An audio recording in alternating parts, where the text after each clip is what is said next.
Hi, and welcome to Heart Breathings. My name is Sarah Cannon, and if we have not met yet, I am the author of more than 25 novels. I started self-publishing back in 2010. Most of my novels are young adult paranormal, but I also have a few new adult contemporary and paranormal books. I have sold close to 750,000 books since I started in 2010.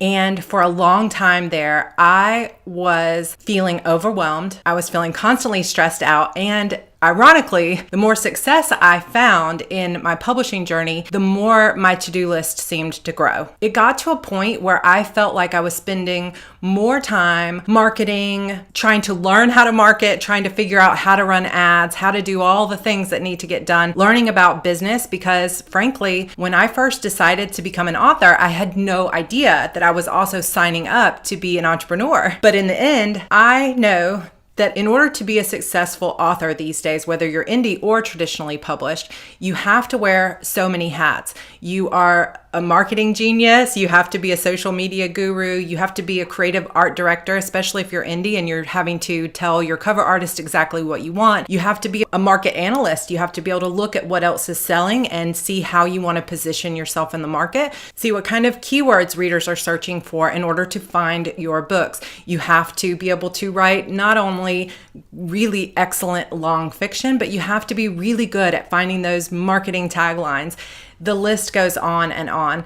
And I don't know about you, but I started to feel so overwhelmed that I was spending so much time trying to learn how to be an entrepreneur and a businesswoman that I didn't have the creative space in my mind and in my body to really be an author. If you're like me and you started writing because you just needed to get these stories out, you have something you want to say, you love being creative, you've got characters speaking to you in your head, you've got stories that you're constantly dreaming up, you can't take a day off because even when you take a walk, there's something coming into your mind about what you want to do. You're always imagining. I can't even go to a movie these days without thinking, ooh, this is how I might have done that, or wouldn't it be cool if? If you're in this business because you truly love to write and you want to get your stories out there, if you want to get back to the joy of creating and having the time and mental energy and space to be creative and to daydream again and to enjoy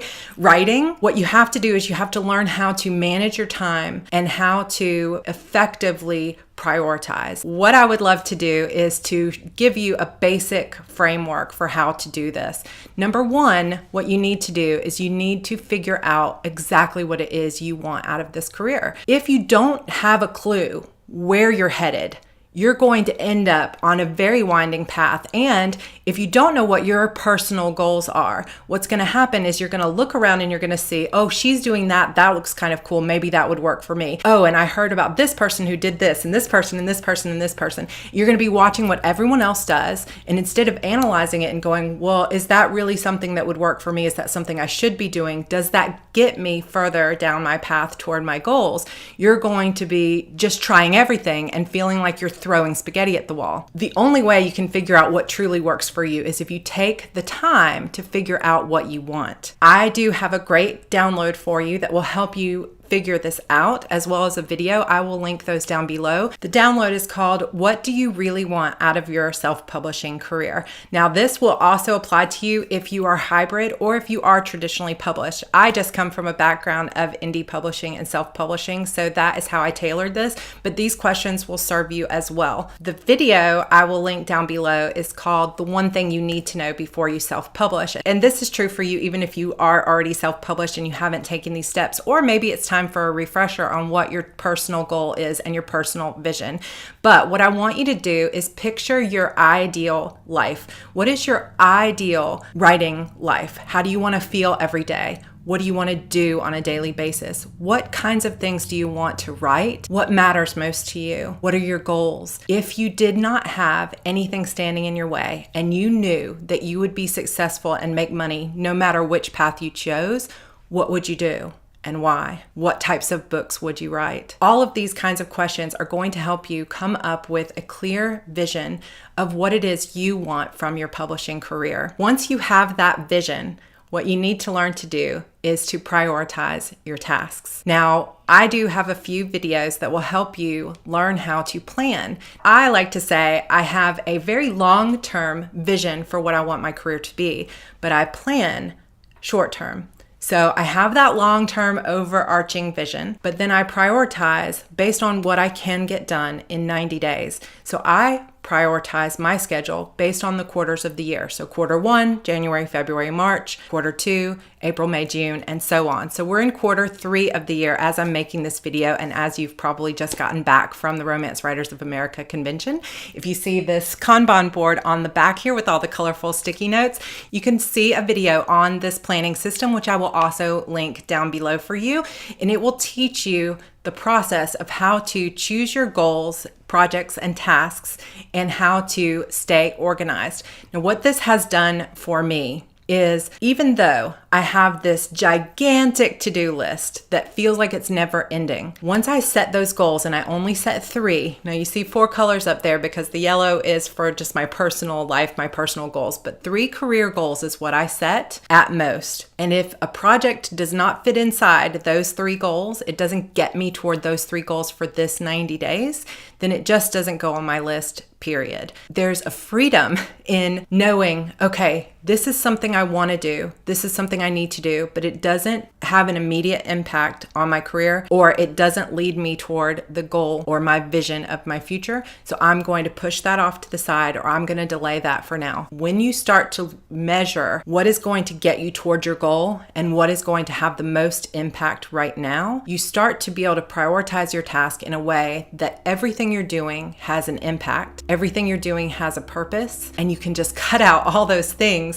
that feel like throwing spaghetti at the wall. If your goal is to figure out which ads work for you, then set your goal to, I'm going to figure out which ads work for me, and then come up with projects for, okay, this month I'm going to learn about AMS ads and figure out how they work. Next month, I'm going to start working on Facebook ads. You take each thing one step at a time. If you try to accomplish all things all at once, or you get up every day with no clear direction on what you're going to be doing this week or this hour, then you're going to end up relying on whatever comes into your mind at the time. Now, what happened to me when I was doing this is I would get up on Monday morning, get on social media, maybe do a little bit of writing, but since I had no clear direction and no clear goals, definitely no tasks up on a board like that, what would happen is I would see someone mention that they just got 2,000 followers on Instagram, and I would think, oh man, I really want to get better at Instagram. I really should have been working on that. So then I'd spend like 20 minutes flipping through other people's Instagram photos, start to realize that maybe that looks a little bit too hard and I don't have that much time because I've only got an hour until I have to pick my son up. So I abandon the Instagram project, and then I think, oh yeah, I've got a few things I wanted to post on Facebook today. So then I start working on that Facebook post, get that posted, but since I didn't really have like a strategy for what I was going to post on Facebook, I just posted something random that popped into my head at that moment, considered it done, and then went back and scrolled Facebook for a little while looking at what was said in groups.